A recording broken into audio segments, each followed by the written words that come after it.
Mirobod tumanida joylashgan mana shu hovlimizning narxi 189 ming dollar ekan. 2,1 sotikga qurilgan, hurmatli obunachilar. Yerto'la, birinchi qavat, ikkinchi qavat va mansardasi bo'ladi. Uyimizda 100% patkulch holatda bitgan. 3 ta yonma-yon quruvchi akalarimiz qurishgan ekan. Ikkalasi ham sotilgan. Faqat mana shunisi qolgan ekan hozirgi paytda.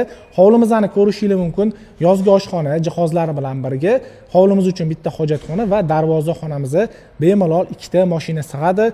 Har tomonlama yaxshi. Endi uyimizning ichiga kiramiz. Birinchi qavatda umumiy 2 ta xona va mana shu hol qismini ko'rishingiz mumkin. Gap yo'q, juda ham chiroyli qilib uyimizning egalari remont qilishgan ekan. Endi oshxonaga kiramiz. Ko'rib turganingizdek kafellari yopishtirilgan, derazalari bor va to'pli pol qilingan oshxonaga va hol qismiga bo'ladi. Studiyniy formatda bo'lgan, lekin uyimizning egalari tomonidan mana bu joyga eshik qo'yib beriladi albatta. Radiatorlari ham bor va mana bunaqa dekorativniy ishlarni ko'rishingiz mumkin. Endi keyingi xonalarga kiramiz. Hol qismini tegi faqat yerto'la bo'ladi. Uyimizning sanuzel qismi birinchi qavat uchun ozgina kamchiligi bor. E'tibor bermaysizlar, albatta buni ham uyimizning egalari chiroyli qilib o'zlari to'g'rilab berishadi va bitta yotoqxona bo'ladi. Ko'rishingiz mumkin. Ikkinchi qavatda umumiy 4 ta xona bor. Birinchi mehmonxonani ko'rishingiz mumkin. Kattagina va chiroyli ranglar tanlangan ekan. Hammasi xonaga tushgan ranglari.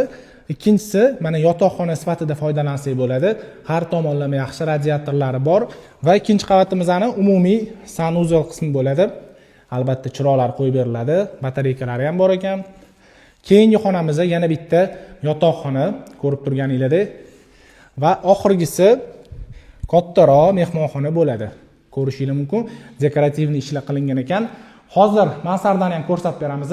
Mirobod tumanida joylashgan birinchi massiv Korzinkaga yaqinroq joyda bo'ladi.